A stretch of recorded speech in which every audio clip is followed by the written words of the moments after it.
actually good content. Okay, chat, here was the original tier list. Chat, we're gonna do the original tier list. All right, this point still stands. This one still stands, and I'm not changing my mind on this. We're not changing. The Yap Yap is still D tier, and I'm not moving. What? No, Yap Yap is still D tier. I'm not moving him. I'm not moving Yap Yap.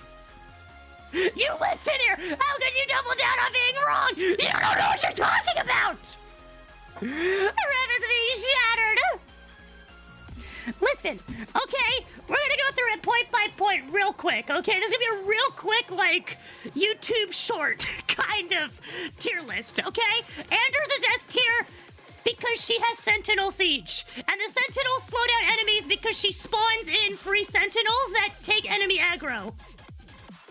That's what she's got. Shipmaster's S tier because he has mass cloaking and displacement.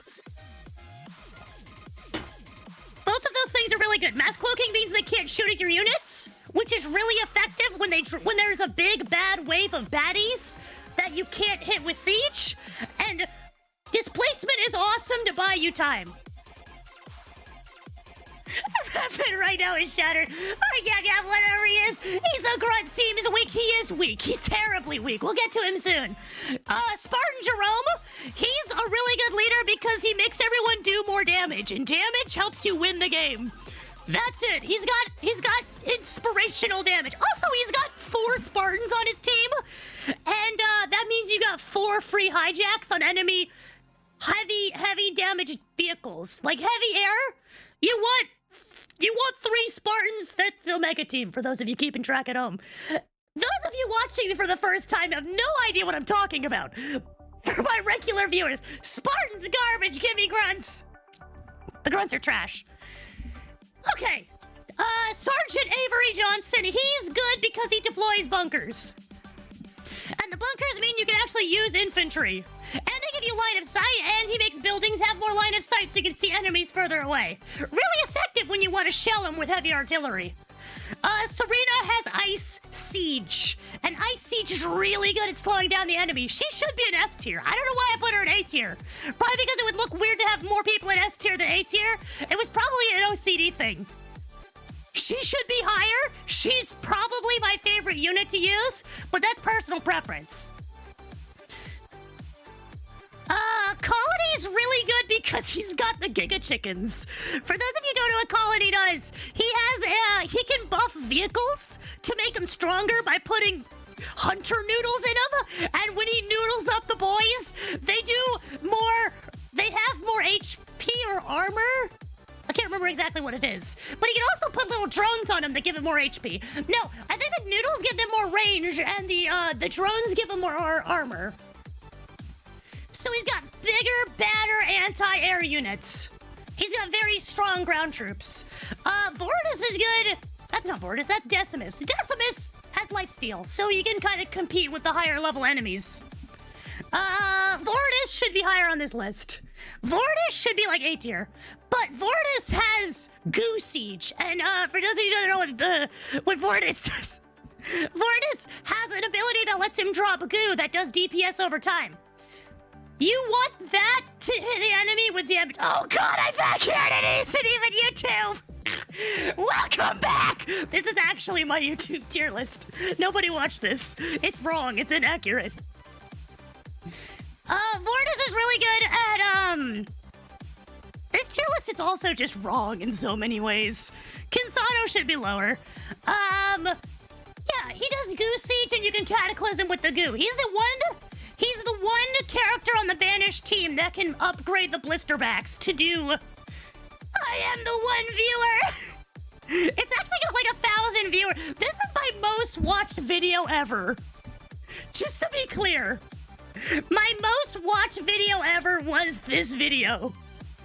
It's not good though. But yeah, Vortis can Cataclysm his own goo, and the goo does damage over time. He's the only Covenant unit who can upgrade the Blisterback, which the Blisterback, for those of you who've never played Halo Wars 2, is the one.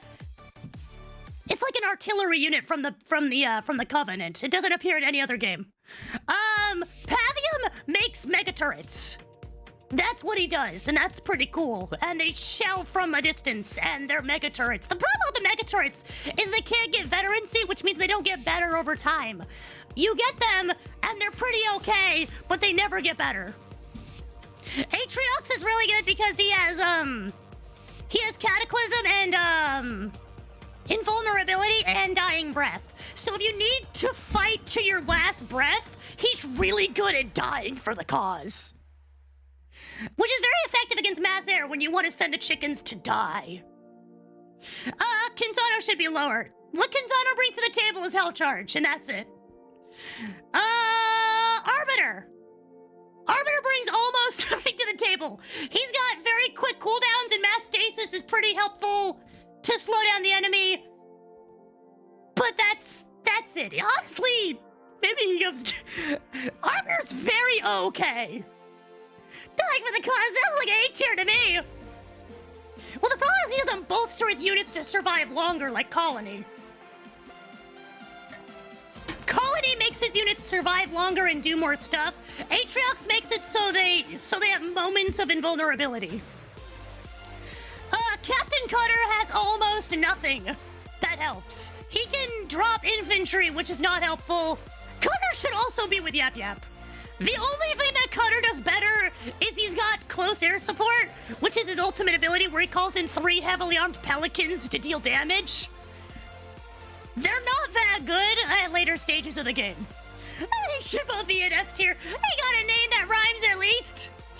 Serena should be higher. She should take the place of Kinsano. She has an ability called Ghost in the Machine where she can take over any vehicle unit. And she's also in heavy metal, which means if you want to send heavy metal anti-air out, the theme of this is which units can be ground and air. That's all you want to beat in, that's all you want to beat in Firefight. That's all you want to beat. You don't care about infantry. Because infantry will die if you can beat vehicles. Do you have to use all the characters at some point?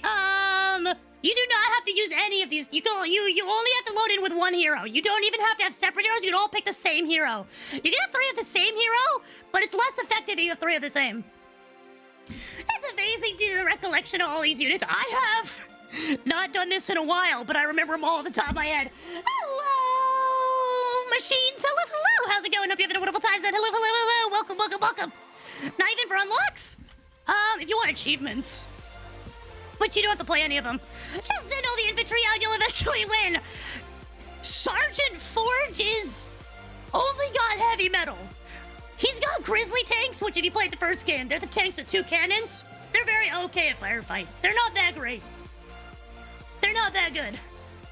They're actually kind of worse than regular tanks because they don't have AoE. They just single target. They're very okay. Sergeant Forge should be lower. Yap Yap is D tier because all the expendable cannon fodder does nothing to win you the siege. Forge is B tier, is tier B. We're talking about Firefight, okay? This is a Firefight tier list. To be clear, this is not multiplayer. This is not PvP multiplayer. This is Firefight. That's all. This is entirely Firefight. This is not a PvP list. This would be a terrible PvP list. It would be like upside down. What's wrong with cannon fodder? They throw rocks. That's all they do. They throw rocks. Yeah, is trying his best. It's not his fault the Covenant forces them to fight for. Go ahead and say everything wrong about the best character. The cannon fodder just can't survive that long. They're not. You can produce a lot of them, but they just get rolled in the start. They just get killed. They die. I've tried out Yap Yap.